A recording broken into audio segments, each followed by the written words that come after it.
The Dodgers have claimed a recently DFA'd outfielder off of waivers. Why'd they do it? We got an injury update on Jason Heyward, some more roster moves and more. That's coming up next here on Dodgers Dugout. It's time for Dodger baseball. That's strike three. Dodgers have won it all in 2020. Mookie Betts cranks one left field. They're going to make big signings. They're going to make impact trades. I don't care how many times this team rips my heart out, I'll never stop loving the Los Angeles Dodgers. Think blue, bleed blue, and I'm out. What is going on, Dodgers Nation? Doug McKain here, credential member of Dodgers Media. You can follow me on X and Instagram at DMAC_LA. Now, if you haven't yet, do us a huge favor and subscribe to the #1 Dodgers YouTube channel. Hit that subscribe button, hit that notification bell, hit that like button, and make sure you're eligible for our next giveaway at 90,000 subscribers. All you have to do is subscribe to the channel and comment "done" down below. And also, I want all your fire takes. What are your thoughts on these recent moves by the Dodgers claiming Taylor Trammell? What do you make of Jason Heyward? What is your concern level on a scale of 1 to 10? Do you think he can replicate the success he had last season? And also, call your shot. When will Shohei Ohtani hit his first regular season home run with the Dodgers? Let me know down below. And for all latest Dodgers news, head over to DodgersNation.com. So we've got some breaking news to get right into. The Dodgers have claimed outfielder Taylor Trammell off of waivers. The outfielder was DFA'd by the Mariners last week. This was first reported by MLB insider Robert Murray. And it's a little background on Trammell. He's 26 years old.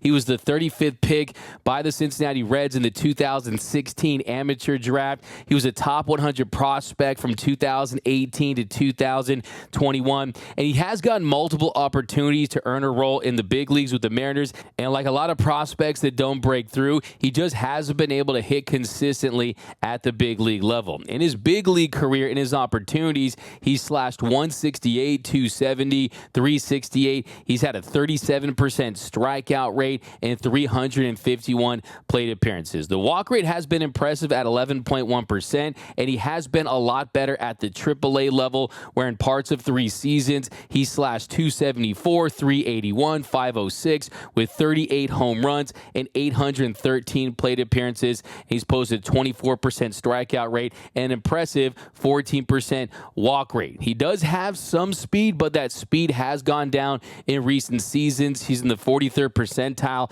in sprint speed. If you look at his ability defensively, he doesn't project to be an above average defender. He's around league average is where outs above average had him in his big league stint, but he's someone that has had potential in the past. Like I said, a top 100 prospect, a high draft pick, and he has been derailed by injuries to a degree. He's had opportunities where he has been healthy, but it just hasn't been able to figure it out at the big league level. Now, we've seen someone like Chris Taylor with the Mariners come to the Dodgers and find success. Maybe he could be someone that, if he's given his opportunity, can make the most of it. And now, as far as his roster status, he doesn't have any minor league options left, so he will have to be added to the minor league roster.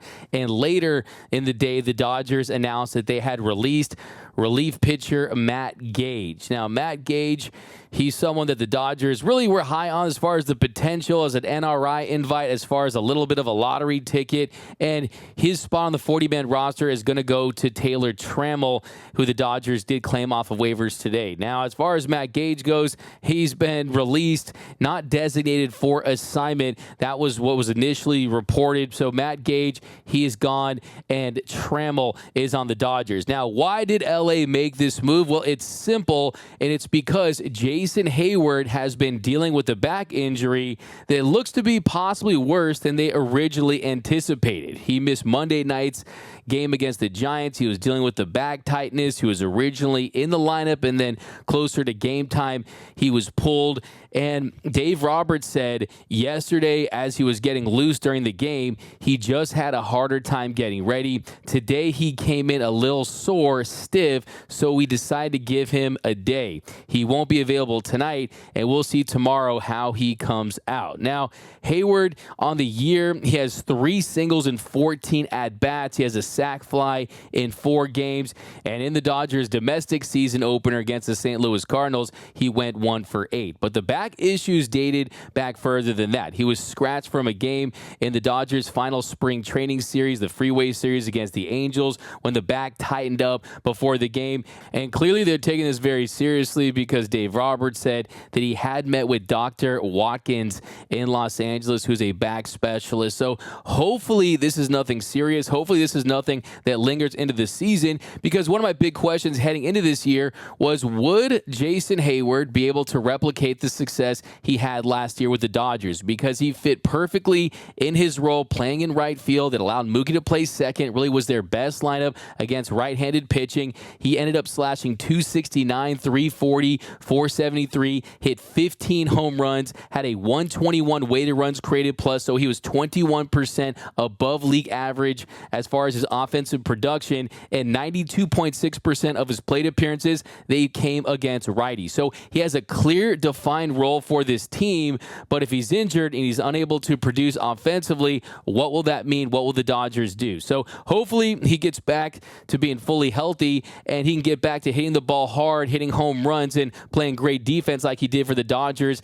against right-handed pitching last season. Now, I hear people out there, why didn't you bring up Andy Pages? Andy Pages was really one of the Dodgers' breakout stars during spring training, and I think really for Andy Pages, I don't think they wanted to waste an option on him, considering this could be a one-week stint for Trammell, right? I think if you're someone like Andy Pages who needs the at-bats, you need the experience, you're still coming off that injury, you want to be in there every single day and go out there and dominate. And then when the middle of the summer comes rolling around, maybe you do get an opportunity when you're a little more ready. Now, you're never really just truly ready for the big leagues, and maybe if you're throwing him in there, Andy Pages has a lot of success. But I think Pages, if he does, then you're going to start to hear the whispers if Heyward comes back and he struggles, and it's going to kind of start something from that standpoint. I think when Andy Pages is ready, there's no doubt about it, they're going to give him his opportunity, but you have to remember, too, he's a righty, and they wanted to go with a left-handed hitter to replace Heyward, who was platooning with Chris Taylor. So I think that was the thought process that went into the decision-making there, and I think that it's a combination of allowing Pages just to get more reps, get more confidence, and then when he's ready and when that opportunity presents himself, he can be best placed in a situation where he can have success, because early success definitely matters to these young players when they're on their way up. So I think Pages is someone who's going to get an opportunity, but he's a true prospect, whereas Trammell, he's just someone that they're just going to use and they're going to burn him, and that's going to be that, right? I don't think they have high hopes for him being a big contributor for this team, whereas Pages, they see him as a big part of their future. But that's where we stand. I mean, Jason Heyward dealing with that back issue, it's not good, especially when, for the most part, last handful of seasons, he's had down years. He comes with the Dodgers, and he has a big bounce back here in that role, and he's got off to a slow start offensively, and so is James Outman. I mean, the outfield offense last year, they really lacked, but thankfully you have Teoscar Hernandez. By the way, I love the fact that if you look at the home run leaderboard right now, Mookie Betts, Teoscar Hernandez, they lead all Major League Baseball. They're tied with 4 home runs. And you just look at this offense in general. I mean, they're averaging almost 7 runs per game, 6.7 runs per game, and that's without Shohei Ohtani erupting. That's without the bottom of the order doing their job, the 7, 8, 9 hitters. So this offense is still scoring a ton of runs, even though they're not even close to being firing at all cylinders. And I think hopefully Ohtani hits that first home run. I know I said that he was going to hit it. I think that I still feel like it's coming. I think for him, there's a lot of the timing and just going out there and getting behind one. And once he sees one leave the yard, this is someone who, if you watch a lot of Ohtani when he was with the Angels, he would go on these heaters. And a lot of times it would start with a home run. He's not someone that's going to go out there and just try to be an on-base machine. He's up there to rake and give you doubles and home runs and triples and go up there and try to leave the yard. So that is who Ohtani is. Sometimes he is streaky, and he just needs to get that first home run to start that first streak. I definitely think that it's a factor, everything he's dealing with off the field and just the new team signing a $700 million contract. Is he pressing? Maybe a little bit, but let me remind you that even though he has superhuman talent, he is still human, okay? So I think that's where we stand with Shohei Ohtani. I think he's going to go off. I think he's going to go absolutely bananas pretty soon. I think that it could start tonight. But that's going to do it for this episode of Dodgers Dugout. My name is Doug McKain. You can follow me on X and Instagram at DMAC_LA. Now, if you haven't yet, do us a huge favor and subscribe to the Dodgers Nation YouTube channel. Hit that subscribe button, hit that notification bell, hit that like button. And remember, nothing brings us together quite like Dodger baseball. And until next time, think blue, bleed blue, and I'm out.